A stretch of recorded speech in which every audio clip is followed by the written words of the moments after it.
Patent कराया है, तुम सुना नहीं, फला आदमी ने पेटेंट करा रखे हैं, 20 पेटेंट 100 पेटेंट करा रखे रजिस्टर्ड, वो यही पेटेंट होते हैं। देखो पेटेंट एग्जांपल, कॉपीराइट क्या होता है, मीन क्या होता है, ठीक है, पेटेंट किसी भी चीज का होता है, ठीक है, आप खुद करा सकते हैं। देखिए official website of intellectual property India, आपने अगर कोई नई चीज बनाई तो आप इस वेबसाइट पे जाके रजिस्टर करा लीजिए, एप्लीकेशन डालिए, रजिस्ट्रेशन मिलेगा, आप करा सकते हो, वो पेटेंट आपका। जैसे इंडिया का पेटेंट है टर्मरिक पे, तो इसका सीधा मतलब है अगर टर्मरिक कायदे में, इसका मतलब कहां पैदा हुई होगी, भारत में। तो अगर टर्मरिक समझ रहे हो, हल्दी, तो अगर हल्दी से कोई भी प्रोडक्ट आप बनाओगे पूरी दुनिया में, तो उस पूरी दुनिया में हल्दी वाले प्रोडक्ट को रिफर किसको करना पड़ेगा, एडॉप्टेड फ्रॉम इंडिया। अगर ऐसा आप नहीं करते हैं तो आपने पेटेंट के राइट वायलेट कर दिया भाई साहब। इसीलिए अभी लहसुन पे इंडिया ने, लहसुन समझते हो, गार्लिक, उस पे पेटेंट पे इंडिया ने, अमेरिका ने एक दवाई बनाई, किस पे, क्या नाम, गार्लिक से, लहसुन और हल्दी दवाई के तो काम आता है, और उसने वहां के बेचना शुरू कर दिया अपने नाम पे। इंडिया ने तुरंत WTO, सुने हो, WTO में तुरंत जाकर के केस किया, क्या कि भाई साहब ये लहसुन पे मेरा कॉपीराइट है। तो क्या मांगा जाएगा, प्रूफ। तो आपके एंशिएंट जो लिटरेचर है उसमें बताया गया, देखिए हमारे पास जब अमेरिका नहीं था उससे पहले हमारे पास की किताबों में लहसुन रिफर है, वेदों में भाई, वो कौन सी किताब है, आयुर्वेद वाली, अरे चरक संहिता, सुने हो, आयुर्वेद वाली जो किताब है, उस आयुर्वेद की किताब में लहसुन भर भर के लिखा हुआ है। तो प्रूव हो गए कि नहीं हो गए, तो सीधी बात, उस लहसुन के पेटेंट वाला जो केस था वो यूएस हार गया।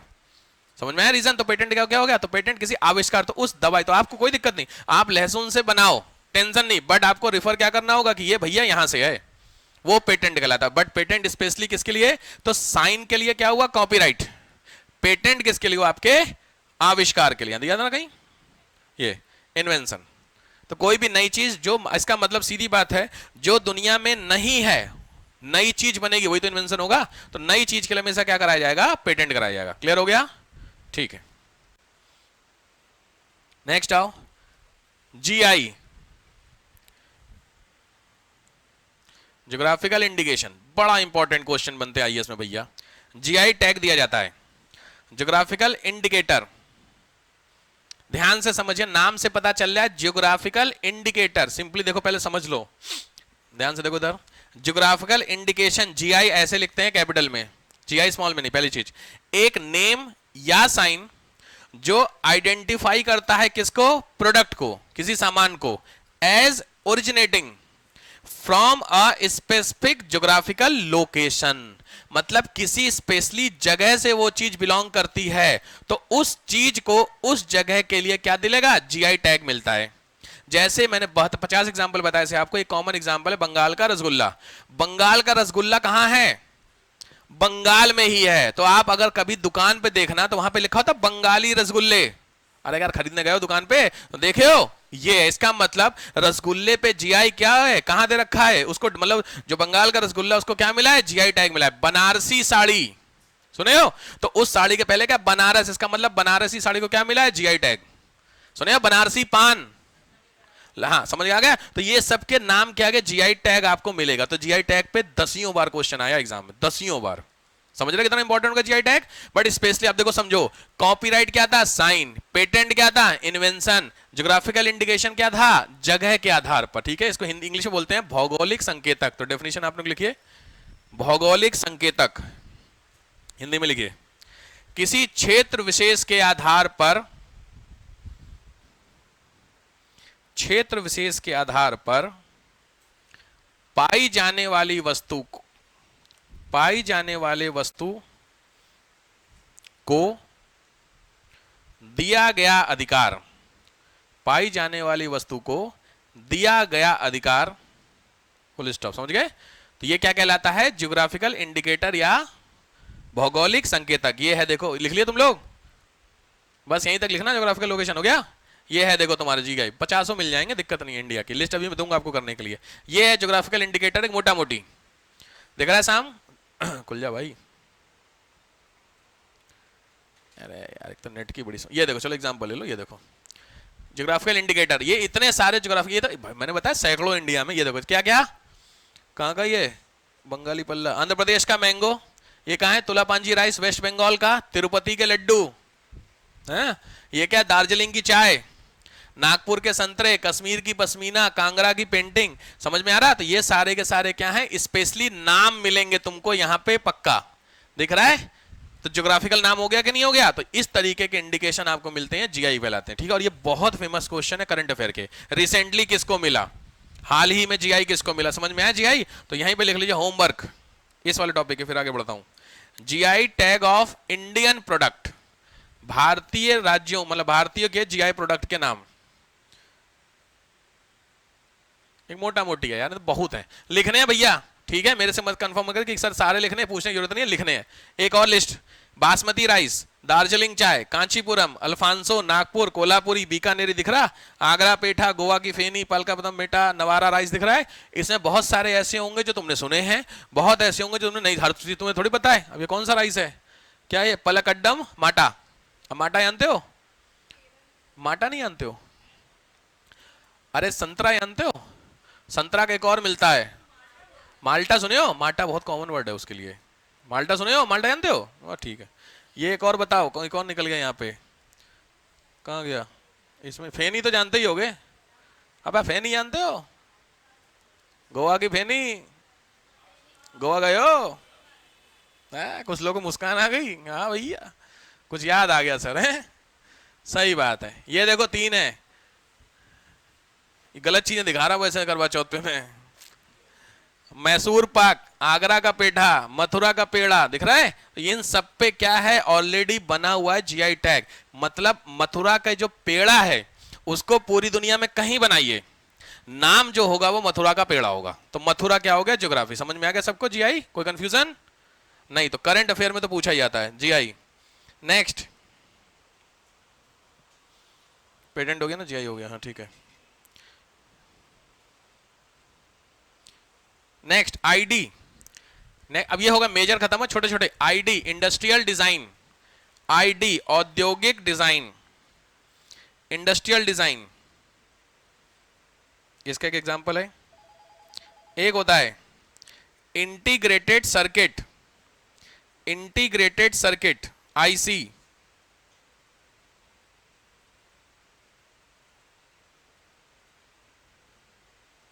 ठीक है, इंपॉर्टेंट नहीं है, इंटीग्रेटेड सर्किट को आईसी बोलते हैं, छोटा सा ही है। लिखिए फैक्ट्स, बस खत्म। फैक्ट्स इंडस्ट्री का टॉपिक है। फैक्ट्स इंडस्ट्री मैंने बोला ना छोटा सा टॉपिक है। फैक्ट्स कुछ एग्जाम के पॉइंट ऑफ व्यू से, फैक्ट्स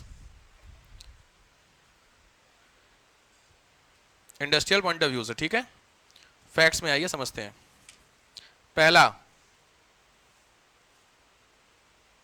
मतलब इंडिया में जो ये राइट साइड है ना, क्या चल रहे हैं, इंटेलेक्चुअल राइट चल रहे हैं ना, आईपीआर, उसके मैं बता रहा हूं फैक्ट्स। लिखो 1856, 1856 डैश फर्स्ट राइट, प्रथम अधिकार दिया गया था ब्रिटिशर्स ने पेटेंट इंडिया में। फर्स्ट राइट ब्रिटिशर्स का प्रथम अधिकार दिया गया था 1856। फटाफट 1872 इंडिया में किसी इन्वेंशन को पहला जो दिया था वो ये दिया गया था 1872। ये है पेटेंट एक्ट बना है 1872, पेटेंट अधिनियम 72 में बना। 1911 Indian patent and design act, Indian patent and design act, भारतीय पेटेंट और डिजाइन अधिनियम, भारतीय पेटेंट और डिजाइन अधिनियम।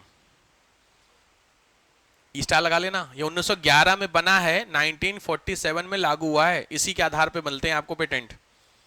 नेक्स्ट, ट्रेडमार्क 1940, 11 पे हो ना, हाँ 1940, 40 ट्रेडमार्क, ट्रेडमार्क एक्ट बोलते हैं। ट्रेडमार्क में दिखा चुका आपको ना। Next 1967 patent bill, patent bill आया पार्लियामेंट में 67 में, पेटेंट बिल। नेक्स्ट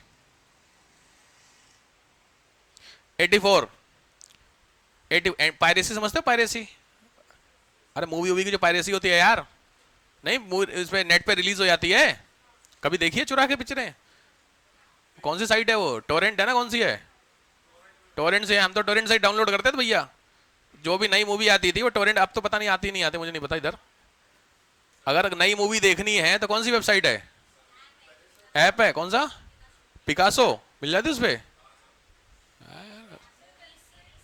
हैं, वेबसाइट पे भी है। बड़ी गलत बात है, चोरी की बात कर रहा हूं मैं, ये गलत। देखो मूवी, अगर मूवी थिएटर में जाके देखो आप, यही दिक्कत है, तो इसी को रोकने के लिए पायरेसी एक्ट आ रखा है, बट कुछ नहीं हो सकता भैया। तमिल लॉकर्स वालों का तो अलग ही सीन चलता है, तमिल लॉकर्स सुने हो, वो तो पता नहीं क्या खतरनाक उनके सोर्स हैं, कुछ भी दुनिया में रिलीज होता है उनकी वेबसाइट पे मिल जाता है।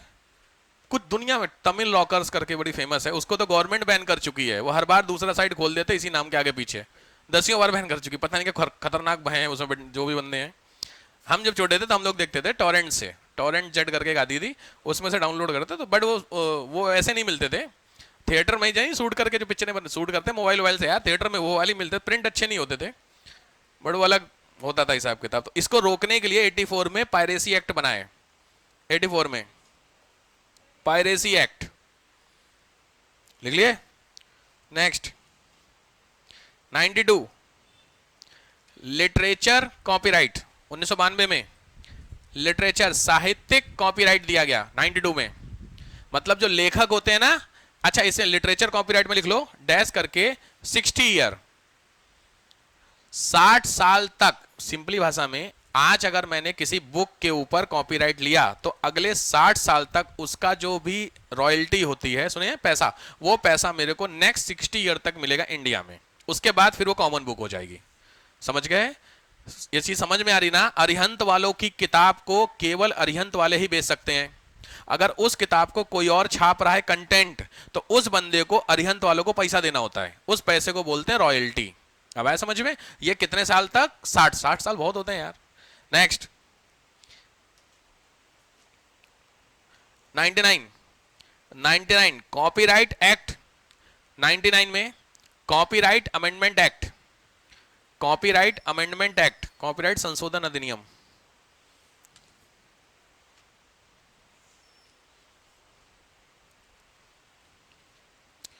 क्वेश्चन एक यहां पे लिख लीजिए भाई, वो झगड़ा तो बहुत हो जाएगा इसमें, इसीलिए एप्पल और सैमसंग में ही सबसे ज्यादा मार है कॉपीराइट को लेकर के, पेटेंट को लेकर के। पता है एप्पल का, आपको पता है किस चीज का होता है कॉपीराइट?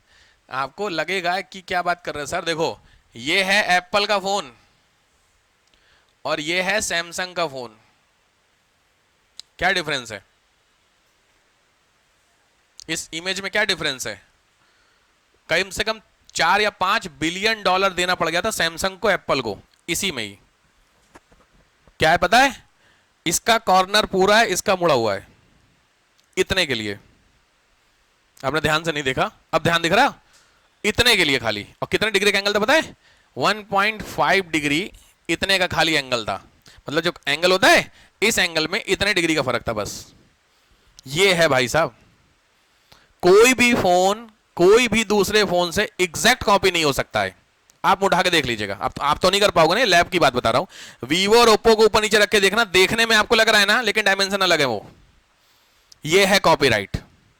एप्पल ने सैमसंग का कॉपी किया था, सैमसंग एप्पल जानते, बड़ा बवाल चलता रहता है सोशल मीडिया पर, देखे बड़ा तगड़ा माहौल बनता है उसको लेकर के। जब एप्पल आया था 14 था, उस समय की बात थी, तुरंत जाकर के आई उसमें WTO के पास केस पहुंचा, कोड 3 या $3.5 बिलियन की पेनल्टी पड़ गई। तो आप समझ गए, ये है खेल। तो आपको लगता हो कि हल्की चीज है, हल्की कोई, सारा खेल किसका है? इसी का है बॉस।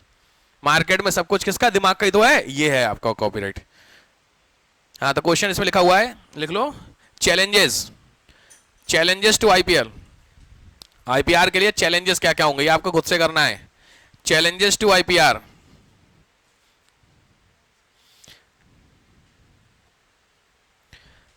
तो खुद से लिख लीजिएगा, ठीक है? मैं आपको डिफरेंट ट्रेडमार्क आपको दे दूं। तुम लोग वो जानते हो रजिस्ट्रेशन मार्क जो होते हैं, अरे यार, जैसे ज्वेलरी में कौन सा मार्क होता है, सुने हो? हॉलमार्क ज्वेलरी का होता है। ऐसे ही उस हॉलमार्क सब लोग जानते हो, तो हेडिंग डालो different marking, different marking in India, different marking अलग अलग मिलेगा, मैं आपको वैसे दिखा देता हूं। इंडियन मार्केट की अलग अलग मार्किंग कौन कौन सी हो रखी है, ध्यान से देखना। ये हैं आपके, ये आपको क्लियर होने चाहिए कौन कौन से होते हैं। इधर जो आपको मार्क दिए हैं ध्यान से, ये सारे मैं एक करके दिखा दूंगा आपको। पहला क्या है, एग मार्क। क्लियर, ये आता है मैच करने के लिए आईएएस में, सीधे इधर इधर मैच करने के लिए। तो एग मार्क में क्या है, एग्रीकल्चरल प्रोडक्ट, नोट करिए एग मार्क। ये है आपका एग मार्क, देखते चलिए। एग मार्क दिख गया आपको, ये है एग मार्क। कभी हो सकता मौका मिला ना हो आपको देखने, आपने एक आध देखे हो, आईएसआई देखा होगा, थोड़ा बहुत देखा हो ना, आईएसआई दिखा दूंगा अभी। ये हो गया एग मार्क, क्लियर हो गया, बनाने की नीड नहीं है, जान लीजिए, समझ में आ रहा है मोटा मोटी। चलो तो पहला क्या हुआ, एग्रीकल्चर मार्किंग। अरे दूसरा क्या है, देखो बीआईएस हॉलमार्क, ये होता है गोल्ड। कभी भी हॉलमार्क मत बोलिएगा, बीआईएस जरूर बोलिएगा, bureau of Indian standard, BIS. BIS hallmark, note कीजिए, हिंदी इंग्लिश में सेम है, इसमें चेंजमेंट नहीं होगा। BIS hallmark, BIS hallmark. ये क्या है, ज्वेलरी का, ये आप देख नहीं सकते हैं, ये है बीआईएस। आपकी ज्वेलरी में अगर वो आप लगा करके देखेंगे लेंस से, तो आपको ये मिलना चाहिए। अगर आपकी ज्वेलरी में ये साइन नहीं है, मार्केट में नहीं बिकेगा आपका। आपने सीधे सीधे क्या खरीदा है, fake gold. Fake gold BIS product, समझ में आ गया। वो आपको दिखा, ध्यान से देखेंगे, अगर ज्वेलरी बड़ी है आपके पास तो उसमें आपको दिख जाएगा, छोटे में थोड़ा दिक्कत करेगा, बड़े में दिख जाएगा। बड़े कंपलसरी मार्किंग है, मतलब इसके बिना मार्केट में कोई जो ये ज्वेलरी वाले शॉप वाले हैं वो ज्वेलरी रख भी नहीं सकते, रेट पड़ जाएगी, पूरी जब्त हो जाएगी। क्लियर हुआ, ये नहीं है तो नकली, सीधी भाषा में समझना। थर्ड, इको मार्क, ये आपने कॉमन देखा होगा, eco mark.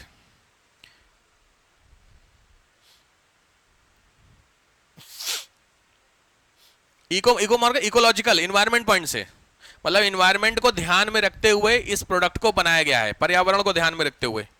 Environment, environment friendly, बिल्कुल। देखो क्या दे रहा है कि the purpose of the mark is increasing awareness among the consumer towards reducing environment impact. तो पर्यावरण के ऊपर जो प्रभाव पड़ता है, अगर कोई आप चीज खरीद रहे हैं, इस वाले साइन को देखिए, तो इसका मतलब है उस प्रोडक्ट को बनाते समय इन्वायरमेंट को ध्यान में रखा गया है। ये इको मार्क हो गया, क्लियर हो गया, ठीक है। क्या देख रहे हो, घड़ा बना हुआ दिख रहा ना। चलो नेक्स्ट है एफपीओ। एफपीओ, ये है एफपीओ फ्रूट्स के लिए, एफपीओ फलों के लिए। फलों में सारे फल आ जाएंगे, ध्यान रखना। जूस, फल से जो भी बाई प्रोडक्ट है सब, जूस, कच्चे पके, मैन्यू वो प्रोसेस्ड, फला डिमका, अचार पचार होते हैं, सब इसमें आ जाएंगे आपके एफपीओ। तो देखना, अचार जो तुम लोग खरीद के लाते हो, एक तो घर पे डलता है, उसका तो कुछ नहीं कह सकते। जो मार्केट से आप लेके आते हो अचार, उसमें जो साइन होगा, जो उसकी बोतल पे साइन चेक कर लेना, अगर है तो वो सही है, नहीं है तो। क्लियर हो गया एफपीओ। नेक्स्ट जीआई हो गया, इंडियन ऑर्गेनिक। हाँ ये भी देख लो, इंडियन ऑर्गेनिक नया है, इंडियन ऑर्गेनिक। ये ऑर्गेनिक प्रोडक्ट है तुम्हारे, इंडियन ऑर्गेनिक। ऊपर देख लीजिए, ये सामने जो प्रोडक्ट है ये कैसा है आपका, इंडियन ऑर्गेनिक। में दिखाई देता हूं आपको ये प्रोडक्ट, ये क्या है, ऑर्गेनिक, समझ गए। इसमें जो खाद यूज की गई है वो कैसी है, ऑर्गेनिक खाद यूज की गई है, तो ये भी अच्छी चीज है। नेक्स्ट आईएसआई, तो तुमने बहुत, आईएसआई तो कंपलसरी है। ये है आईएसआई, आपने बहुत कॉमन देखा होगा, देखा है आईएसआई, ये हर जगह आपने हॉलमार्क देखा होगा आईएसआई वाला, उधर जो लगा हुआ दिख रहा है आईएसआई।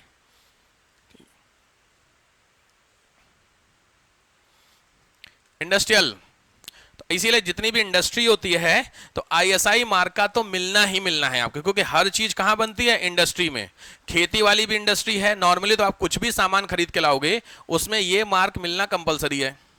इसके अलावा फिर वो डिपेंड करेगा कौन सा वाला मार्क है, समझ में आया। एफपीओ के साथ आईएसआई, एग मार्क के साथ आईएसआई, क्योंकि क्या लिखा हुआ है, बीआईएस वाला है, नेशनल स्टैंडर्ड क्या है, कहां लिखा है यार, इंडस्ट्रियल लिखा है कि नहीं कहीं कुछ इसमें, standard compilation mark for the industrial product in India, समझ में आया। तो कोई भी इंडस्ट्रियल प्रोडक्ट 1950 से उसमें ये साइन मिलना कंपलसरी है।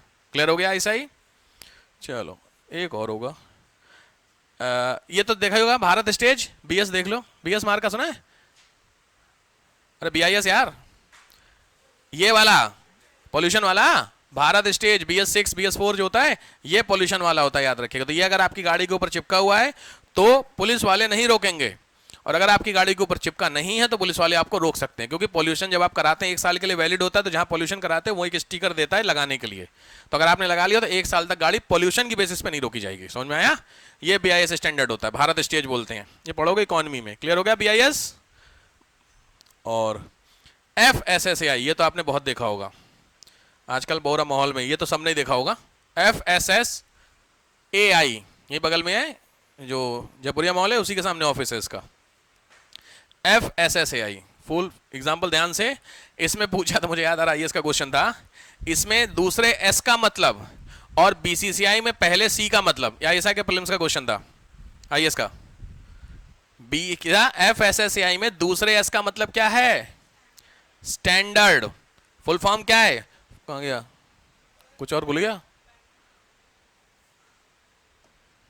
ये food safety and standard authority of India, ठीक है, तो ये फुल फॉर्म है FSS, तो ये है S, ठीक है, ये है इसका साइन, आपने जनरली देखा होगा खाने आने वाली चीज, नाम से ही क्या है?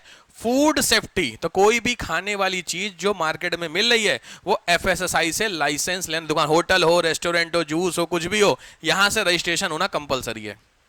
समझ में आ गया? इसीलिए यहां से सैंपल उठाते हैं, इसको लेके जाते हैं और वहां की लैब में टेस्ट करते हैं, रैंडम सैंपलिंग होती है। अभी जो लड्डू वाला हुआ था तिरुपति, वो यहीं से हुआ था। FSSAI को कंप्लेंट हुई, FSSAI वहां लड्डू लेकर गया और उसमें क्या मिल गया? मीट मिल गया आपको। मीट ही एक तरीके से वो गाय वाला जो है। क्लियर हो गया? रेगुलेट करता था manufacture, storage, distribution, sale, import, सब किसका? फूड आर्टिकल्स का। तो सब कुछ खाने से रिलेटेड जो होगा वो सब ये काम करेगा FSSAI। बहुत बढ़िया है ये एजेंसी, जरूरी है भैया, ये ना हो तो बड़ी समस्या है इसमें। ये हो गया आपका FSSAI। ये तो आपने देखा ही होगा, नहीं? ग्रीन कलर का साइन, रेड कलर का सिंबल होता है,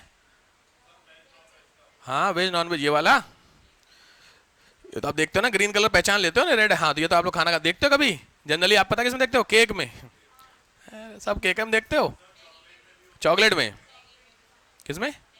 मैगी, हाँ मैगी में। तो मैगी अगर आपको दिख रहा है इस तरीके से, और इसका मतलब अगर वो नॉनवेज मिला रहे हैं तो इसका मतलब गड़बड़ कर रहे हैं। समझ गए? इस चीज को लेकर के तो ये तो बहुत कॉमन होता है, आपने देखे होंगे इसको लेकर के। फिर भी लिख लो, वेज नॉन वेज पता तो रहे कम से कम, ये भी होता है सिंबल यार।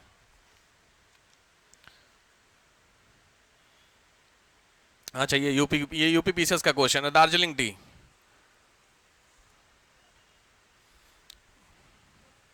एक ही बार है, छोड़ दीजिए दार्जिलिंग टी पर रहने दीजिए। आयुष वालों का है ये, आयुष डिपार्टमेंट का है। GI टैग, हाँ दार्जिलिंग टी वाले को था, ठीक बात है, ठीक है। क्लियर हो गए? तो ये सारे आपके क्या होते हैं? मार्किंग होती है इंडिया में किसी भी प्रोडक्ट को लेकर के। यहां पे आपका जो इंडस्ट्री वाला पोर्शन है वो समाप्त होता है, ठीक है। चलिए 12 बज ही चुके हैं, तो भैया आपको काम जो है पहले लिख लीजिएगा, ज्योग्राफिकल इंडिकेटर की लिस्ट लिखनी है इस हफ्ते। GI टैग, इंडिया में जितने GI टैग मिले हैं उसकी लिस्ट कवर करनी है, वो मैं नहीं कवर कराऊंगा। कितने होंगे? तो मेरे हिसाब से जितने हो, 200, 300, 500, बहुत सारे GI टैग हैं, ठीक है। तो हफ्ते भर में लिखना कौन सी हड़बड़ी है। हाँ इतने तो होंगे, हंसो नहीं, इतने हैं, परेशान ना हो। 150 में नहीं होंगे, ज्यादा ही होंगे GI टैग, ठीक है। तो यूपी PCS के लिए एटलीस्ट यूपी के, और अगर UPSC आप दे रहे हैं तो ठीक है भैया, हो जाएगा। मैंने लास्ट